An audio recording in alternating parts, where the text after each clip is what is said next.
Assalamualaikum warahmatullahi wabarakatuh. Waalaikumsalam warahmatullahi wabarakatuh. Yang saya hormati Ibu Kepala Sekolah, yang saya hormati guru-guru dan tenaga pendidikan, yang saya sayangi kakak-kakak sama siswa-siswi SDN Selalu. Puji syukur kehadiran Allah Subhanahu wa taala yang mana pada kesempatan kali ini kita diberi kesempatan untuk berkumpul di ruang kelas ini dalam keadaan sehat walafiat. Tak lupa salawat serta salam kita tujukan kepada Nabi besar Muhammad SAW, kepada keluarga dan sahabatnya. Bapak Ibu guru serta siswa-siswi, di sini saya ada tugas dari Desiminasi PKK PJOK Jatim Kabupaten Jember gelombang 2, yaitu pasnya di Jember 4, di kelas 4 ya. Saya akan mempresentasikan rencana tindak lanjut atau RTL, rancangan pembelajaran PJOK berbasis project, yang mana berjudul Serunya Permainan Tradisional. Latar belakang saya mengambil judul ini karena pada era modernisasi ini, siswa lebih cenderung menggunakan gadget atau HP, laptop. Maka saya mengambil alternatif untuk menggunakan permainan tradisional ini. Permainan tradisional bukan hanya sekedar hiburan, tetapi juga merupakan bagian dari warisan budaya yang mencerminkan nilai-nilai norma kearifan lokal suatu masyarakat. Dihubungkan dengan karakteristik dan aset sekolah, program ini kemungkinan besar dapat terlaksana dengan aset fisik sekolah yang dimiliki diantaranya halaman sekolah dan peralatan lainnya. Jadi menurut saya di sini sudah mencukupi untuk aset sekolahnya. Misalnya aset fisik yaitu sarprasnya sudah ada halaman yang luas. Kayak gitu. Tujuan program ini yang pertama meningkatkan pemahaman siswa tentang permainan tradisional dan nilai-nilainya.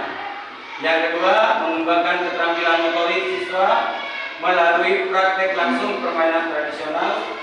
Yang ketiga, mendorong kerjasama dan komunikasi di antara siswa saat berkolaborasi dalam kelompok. Yang keempat, melestarikan budaya lokal melalui pengenalan dan praktek permainan tradisional. Capaian atau langkah dan hasil yang diharapkan untuk tiap tujuan. Jadi ada lini masa. Yang pertama persiapan, misalnya meningkatkan pemahaman siswa tentang permainan tradisional dan nilai-nilainya. Yang kedua, perencanaan programnya mengembangkan keterampilan motorik siswa melalui praktek langsung permainan tradisional. Jadi langsung mengembangkan prakteknya pada perencanaan programnya.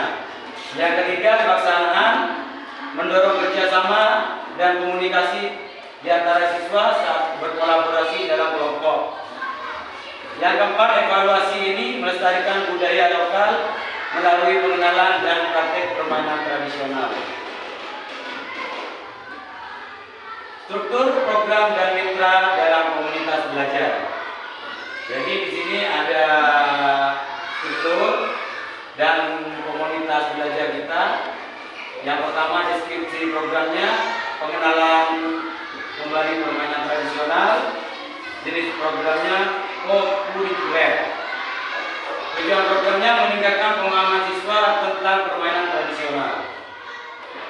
Untuk skala program, targetnya yaitu siswa kelas 1 sampai kelas 6. Ukuran programnya setidaknya 2 kelas setiap hari dengan rata-rata siswa 15.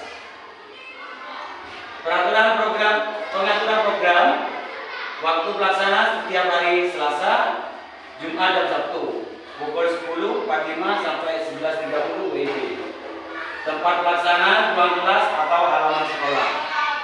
Durasi persiapannya, program berlangsung selama 1 bulan mencakup persiapan, implementasi, dan pelaksanaan program.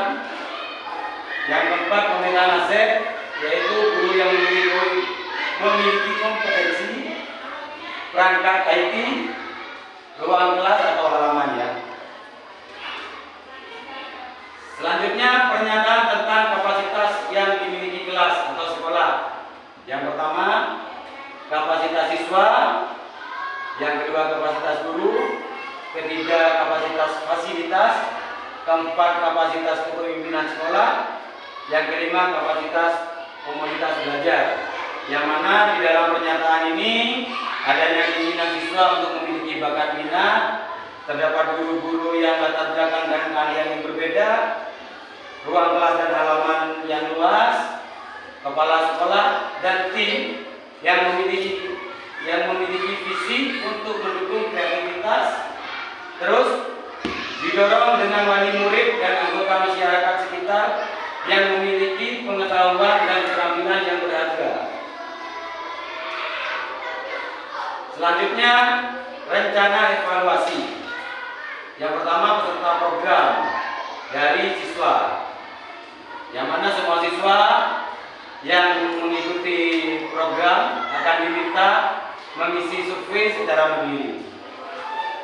Yang kedua, beberapa siswa akan dipilih secara acak untuk mengikuti wawancara guna mendapatkan pandangan tentang pengalaman mereka. Jadi di sini siswa bisa belajar mandiri. Yang kedua, guru dan tenaga pendidikan partisipasi evaluasi.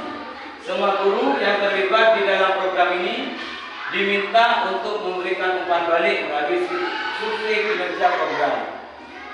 Yang kedua, wawancara dengan guru yang memiliki peran khusus untuk mendapatkan masukan lebih rinci. Jadi di sini saya akan mewawancara setiap guru, nanti tenaga pendidik juga, dan saya juga minta umpan balik dari guru untuk langkah selanjutnya. Yang ketiga, pengumpulan data. Survei angket digunakan untuk mengumpulkan umpan balik dari siswa, orang tua, dan anggota komunitas. Yang kedua, wawancara individu dilakukan dengan siswa dan guru secara acak untuk mendapatkan pengalaman. Yang keempat, analisis dan umpan balik. Data yang terkumpul akan dianalisis. Jadi nanti untuk data-datanya saya kumpulkan, lalu dianalisis, terus dikasih umpan balik. Itu untuk rencana evaluasi saya. Rencana saya menggunakan permainan engklek untuk permainan tradisional ini. Kemungkinan tantangan. Jadi tantangan saya kemungkinannya ada 3 ini.